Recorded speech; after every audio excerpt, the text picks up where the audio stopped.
সিলেট এবং ভারতের আসাম সহ সীমান্তের ওপারের বেশ কিছু এলাকায় ভারী বৃষ্টির কারণে উত্তরবঙ্গে বন্যার শঙ্কা দেখা দিয়েছে। তিস্তা সহ উত্তরাঞ্চলের নদ নদীর পানি বেড়ে আগামী 2 দিনে লালমনিরহাট, নীলফামারী, রংপুর ও কুড়িগ্রামের নিম্নাঞ্চল প্লাবিত হতে পারে।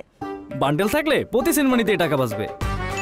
বিকাশ সেনমানি বান্ডেল কিনে জিতুন প্রতি লেনদেনে, জানিয়েছে বন্যা পূর্বাভাস ও সতর্কীকরণ কেন্দ্র।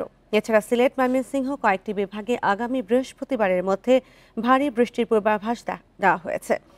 পূর্বাভাস কেন্দ্র জানায়, পদ্মা নদীর পানি বৃদ্ধি পেয়ে সতর্ক সীমায় প্রবাহিত হতে পারে। ব্রহ্মপুত্র, যমুনার পানিও বৃদ্ধি পেতে পারে।